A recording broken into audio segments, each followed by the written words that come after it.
मध्य प्रदेश में कोरोना संक्रमण के फैलने की रफ्तार का विधानसभा के बजट सत्र पर असर पड़ रहा है। 4 विधायक कोरोना संक्रमित हो चुके हैं। ऐसे में विधानसभा अध्यक्ष गिरीश गौतम ने आज कार्य मंत्रणा समिति की बैठक बुलाई है। बैठक में बजट सत्र के स्वरूप को छोटा करने और बजट सत्र की अवधि को लेकर फैसला हो सकता है।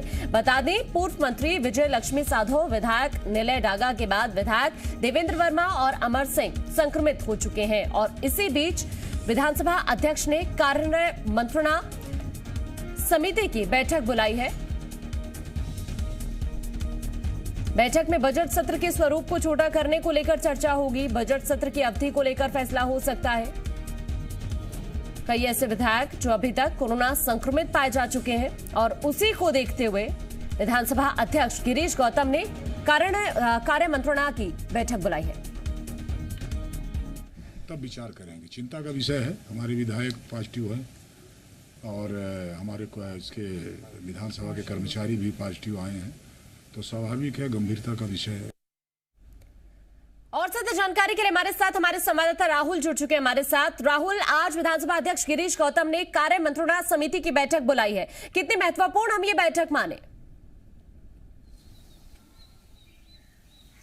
देखिए, कार्य मंत्रणा समिति को बिजनेस एडवाइजरी कमेटी कहते हैं। बिजनेस एडवाइजरी कमेटी का मतलब होता है कि जो सदन में होना है, डे टू डे सदन में क्या कार्रवाई होनी है, पूरे सदन में किस तरीके से कौन से बिल को रखना है, किस बिल को कितना समय देना है, क्या क्या मुद्दे रहेंगे, इन सभी चीज़ों को यहाँ पर डिसाइड किया जाता है बिजनेस एडवाइजरी कमेटी में ही, कार्य मंत्रणा समिति में।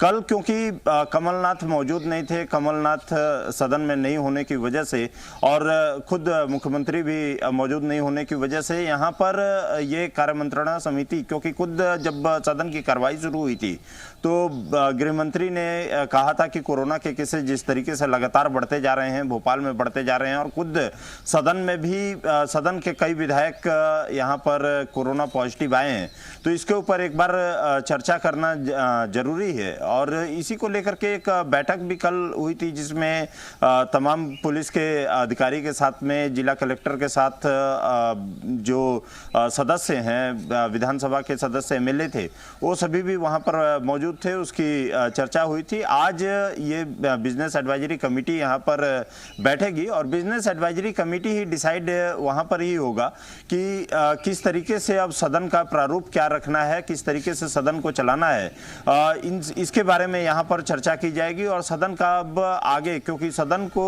जहाँ तक माना जा रहा है कि हो सकता है कि इसका सदन का जो प्रारूप है, जो समय है, उसकी अवधि को कहीं कम किया जा सकता है, तो ये अवधि भी यदि कम करना है तो वहाँ पर सीधे बिजनेस एडवाइजरी कमेटी के जरिए ही यहाँ पर कम किया जा सकता है। वहीं पर विचार विमर्श किया जाता है। दोनों यहाँ पर पक्ष विपक्ष दोनों के लोग वहाँ पर मौजूद रहते हैं और उन्हीं के द्वारा जो है ये डिसाइड होता है कि सदन को किस तरीके से आगे अब चलाना है और सदन को चलाने के लिए क्या क्या किस प्रारूप में इसको अब चलाना होगा। तो इन सभी चीज़ों को लेकर के ये कार्य मंत्रणा समिति बुलाई गई है जो 10:30 बजे सदन में बैठेगी और वहीं पर पूरा डिसाइड होगा कि कोरोना को लेकर के किस तरीके से, क्योंकि कोरोना का जब ग्राफ सदन में बढ़ रहा है, कई कर्मचारी भी यहाँ पर कोरोना पॉजिटिव आए हैं। हालांकि कई मेजर्स लिए गए हैं, यहाँ पर कई फैसले लिए गए हैं। साथ में खुद